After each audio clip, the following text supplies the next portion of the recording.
Hello students, my name is Rohit Kushwaha and today we are going to discuss a very important part of atomic structure. तो बच्चों अगर आपने last lecture भी देखा है तो आपको याद होगा कि हम लोगों ने इलेक्ट्रोमैग्नेटिक रेडिएशन के बारे में डिस्कस किया था। तो वहां मैंने आपको बताया था कि इलेक्ट्रोमैग्नेटिक वेव का क्या होता है, वेव नेचर होता है। तो हम लोगों को इतना पता था तब तक कि इलेक्ट्रोमैग्नेटिक वेव का सिर्फ वेव नेचर होता है, ठीक है। तो हम लोगों ने वहां पे एक वेव टाइप की बनाई थी, वहां पे मैंने फ्रीक्वेंसी की बात की थी, एम्पलीट्यूड की बात की थी, वेव नंबर क्या होता है, ठीक है ना, और ये सबसे सारी चीजें डिस्कस किया था हम लोगों ने, ठीक है। वेवलेंथ क्या होती है उसके बारे में डिस्कस किया था, ठीक है। तो ये सब हम ऑलरेडी डिस्कस कर चुके हैं। अगर आपने अभी तक वो लेक्चर नहीं देखा है तो आप क्या करोगे, एटॉमिक स्ट्रक्चर की प्लेलिस्ट में जाओगे और उस लेक्चर को वॉच करोगे, ठीक है। फिर उसके बाद ये वाला लेक्चर देखोगे। तो आज हम लोग पढ़ेंगे black body radiation and photo electric effect के बारे में।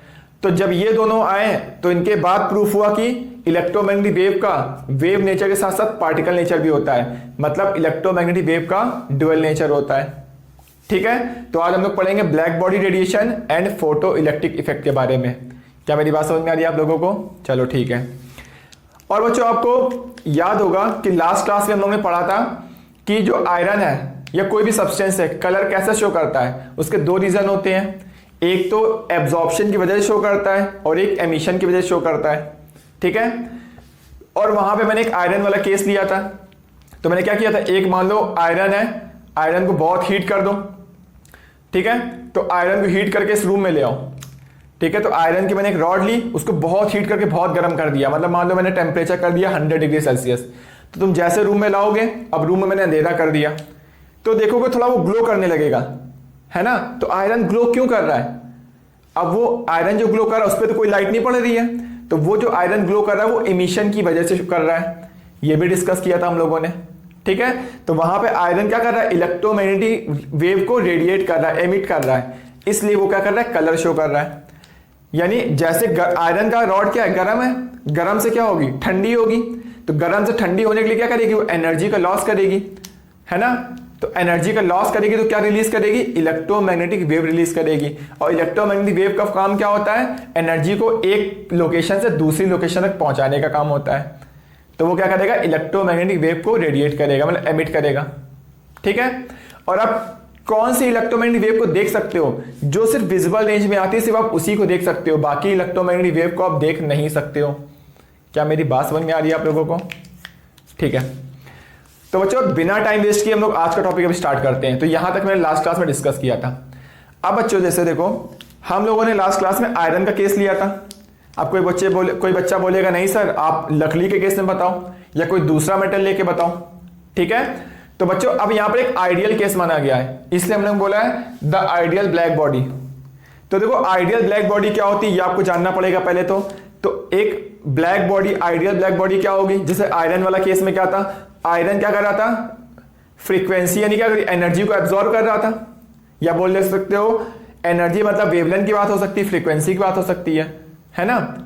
हम लोगों ने पढ़ा था ना, एनर्जी क्या होती है, इनवर्सली प्रोपोर्शनल वेवलेंथ होती है, और एनर्जी क्या होती है, डायरेक्टली प्रोपोर्शनल फ्रीक्वेंसी होती है, ठीक है। तो वहां पे आयरन क्या कर रहा था, हर टाइप की फ्रीक्वेंसी को एब्जॉर्ब कर रहा था, यानी एनर्जी को एब्जॉर्ब कर रहा था, एनर्जी को रिलीज भी कर रहा था। तो आयरन दो तरीके से कलर शो कर रहा था, एक एब्जॉर्प्शन की वजह से क्योंकि एनर्जी एब्जॉर्ब कर रहा था, एक एमिशन की वजह से एक टाइम में एनर्जी रिलीज कर रहा था, यानी एनर्जी डायरेक्टली प्रोपोर्शनल फ्रीक्वेंसी होती है। तो मैं बोल सकता हूं कि आयरन क्या कर रहा था, वहां पर फ्रीक्वेंसी एब्जॉर्ब कर रहा था और फ्रीक्वेंसी क्या कर रहा था, वेव कुछ फ्रीक्वेंसी रिलीज कर रहा था, ठीक है। तो आइडियल ब्लैक बॉडी क्या माना गया है, एक ऐसी बॉडी, ब्लैक बॉडी जरूरी नहीं है कि ब्लैक कलर की हो, ब्लैक बॉडी किसी भी कलर की हो सकती है, पहले तो ये बात याद रखना, ठीक है। अब ब्लैक बॉडी मतलब क्या होगा, एक ऐसी बॉडी हम लोगों ने आइडियल मानी हुई है जो हर टाइप की वेवलेंथ को क्या कर सकती है, एमिट कर सकती है एंड एब्जॉर्ब कर सकती है। यानी जीरो से लेके इनफाइनाइट वेवलेंथ या जीरो से लेके इनफाइनाइट फ्रीक्वेंसी तक की हर टाइप की वेवलेंथ को एब्जॉर्ब कर सकती है और हर टाइप की वेवलेंथ को एमिट कर सकती है। तो उस बॉडी को हम लोग क्या बोलते हैं, ब्लैक बॉडी बोलते हैं, ठीक है। और ये एक आइडियल केस है, आइडियल बॉडी है, मतलब परफेक्ट ब्लैक बॉडी कुछ भी नहीं होता, लेकिन तुम नियरली ब्लैक बॉडी बोल सकते हो सन को। सन से देखो जो रेडिएशन आती है, रेज आती है, हर टाइप की वेवलेंथ वाली रेज आती है, और उसमें अगर कोई रेज दोगे तो क्या होगा, हर टाइप की वेवलेंथ वाली रेज को एब्जॉर्ब भी कर लेगा, ठीक है। तो सन भी क्या है, ब्लैक बॉडी है, लेकिन वो परफेक्ट आइडियल केस है ना, मतलब परफेक्ट ब्लैक बॉडी कुछ भी नहीं होता, तो उन्होंने आइडियल केस माना हुआ है। ठीक है, तो ब्लैक बॉडी मतलब क्या होता है, जो ऐसी बॉडी जो हर टाइप की वेवलेंथ को एब्जॉर्ब कर सकती है या हर टाइप की फ्रीक्वेंसी को बोल सकते हो, ठीक है ना, एब्जॉर्ब कर सकती है और एमिट कर सकती है, तो ऐसी बॉडी को हम लोग क्या बोलते हैं, ब्लैक बॉडी बोलते हैं। ठीक है, एंड ब्लैक बॉडी रेडिएशन क्या होता है, the radiation emitted by such a black body, ठीक है ना, यानी ब्लैक बॉडी कोई भी रेडिएशन एमिट करती है, ठीक है ना, तो उसको बोलते हैं ब्लैक बॉडी रेडिएशन। तो लिखा हुआ है radiation emitted by such a body is called black body radiation. क्या मेरी बात समझ में आ रही है आप लोगों को, क्लियर है यहां तक? तो बच्चों देखो, अभी मैंने आपको यहां पे बताया कि ब्लैक बॉडी क्या करती है, हर टाइप की वेवलेंथ को एमिट या फिर एब्जॉर्ब कर सकती है। ठीक है, वेवलेंथ बोलो या फिर फ्रीक्वेंसी बोलो, क्योंकि फ्रीक्वेंसी क्या होती है, इनवर्सली प्रोपोर्शनल वेवलेंथ होती है। ठीक है, तो जो हर टाइप की वेवलेंथ या फ्रीक्वेंसी को एब्जॉर्ब भी कर सकती है और एमिट भी कर सकती है। ठीक है, बट हम लोग को पढ़ना है ब्लैक बॉडी रेडिएशन के बारे में, और ब्लैक बॉडी रेडिएशन मतलब हम लोग एमिट वाला केस लेंगे, यानी जब कोई ब्लैक बॉडी रेडिएशन को एमिट करती है, ठीक है ना, तो उसको बोलते हैं ब्लैक बॉडी रेडिएशन। तो हम लोग ये वाला केस ले रहे हैं, एमिशन वाला। ठीक है, तो मैंने देखो बच्चों क्या लिया, यहां पर एक जनरल मैंने ब्लैक बॉडी ले लिया, तो ये कोई ब्लैक बॉडी है, तो ब्लैक बॉडी है तो क्या होगा, यहां से वेवलेंथ एमिट कर रही है। ठीक है, अब एमिट क्या कर सकती है, हर टाइप की वेवलेंथ क्या कर सकती है, एमिट कर सकती है। तो बच्चों यहां से क्या किया गया, उसकी वेवलेंथ जो एमिट कर रही थी उस वेवलेंथ को कैलकुलेट किया गया और उसकी इंटेंसिटी को कैलकुलेट किया गया।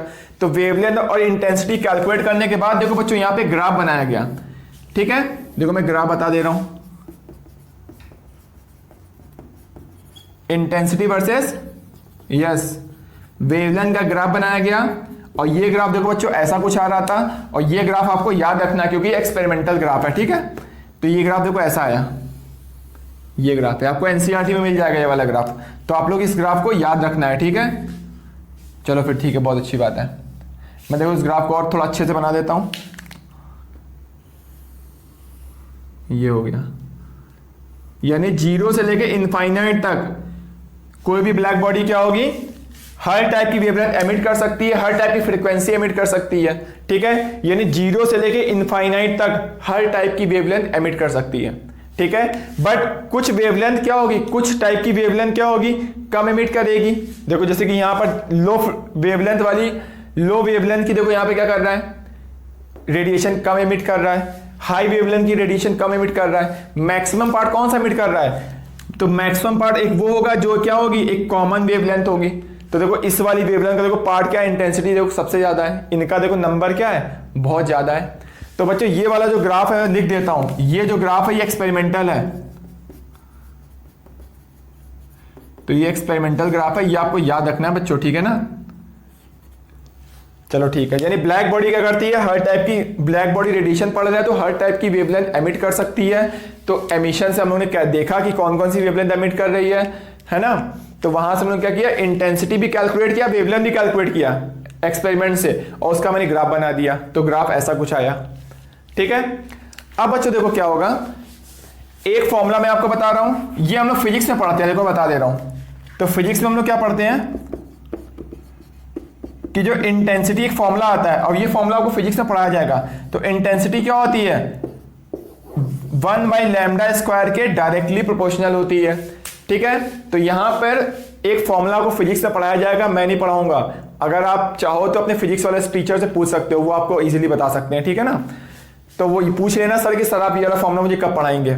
ठीक है, तो इंटेंसिटी जो होती है 1/λ² की डायरेक्टली प्रोपोर्शनल होती है, ये फॉर्मूले से आता है जो कि फिजिक्स में आपको पढ़ाया जाएगा।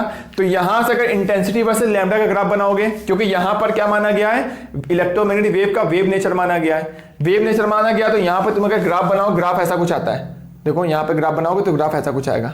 ठीक है, यानी ये वाला जो ग्राफ बनाया गया वो कैसा ग्राफ है, मैं लिख देता हूं,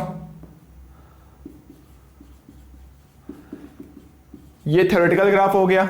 ठीक है, तो मैंने क्या किया, पहले हम लोग ये मानते थे कि इलेक्ट्रोमैग्नेटिक वेव का क्या होता है, वेव नेचर होता है, तो यहां पे फॉर्मूला आता है ऐसा, फिजिक्स में पढ़ाया जाएगा आपको। अब ये फॉर्मूले से ग्राफ बनाया तो ग्राफ ऐसा कुछ आ रहा है।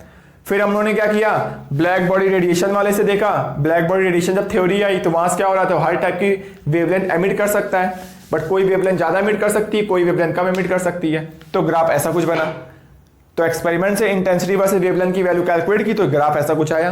तो ये दोनों ग्राफ आपको याद रखने हैं, ठीक है। अब बच्चों यहां पे देखा गया तो कंपेयर किया गया तो एक्सपेरिमेंटल डेटा जो मिल रहा था और जो हम लोग थ्योरेटिकल निकाला था वो दोनों मैच नहीं कर रहे थे, है ना। देखो यहां देखो हाई वेवलेंथ पे तो मैच कर रहा है ये ग्राफ।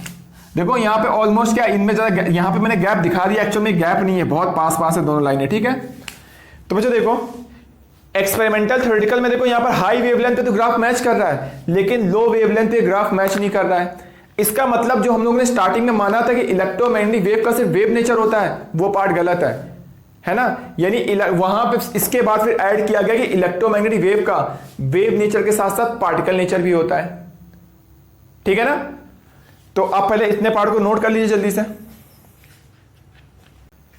तो बच्चों देखो जितना कि अभी मैंने आपको डिस्कस किया है उसको मैं थ्योरी फॉर्म में लिख लेता हूं। तो जैसे लिखा है क्लासिकल व्यू, क्लासिकल फिजिक्स मतलब उसमें हम लोगों ने माना हुआ है कि इलेक्ट्रोमैग्नेटिक वेव का क्या होता है, वेव नेचर होता है। तो बच्चों देखो जितना कि अभी तक मैंने आपको इंपॉर्टेंट बातें बताई है उसको मैं थ्योरी फॉर्म में लिख लेता हूं, ठीक है। तो जैसा कि दिख रहा होगा क्लासिकल व्यू, तो क्लासिकल फिजिक्स में माना जाता है कि इलेक्ट्रोमैग्नेटिक वेव का क्या होता है, सिर्फ वेव नेचर होता है, ठीक है ना।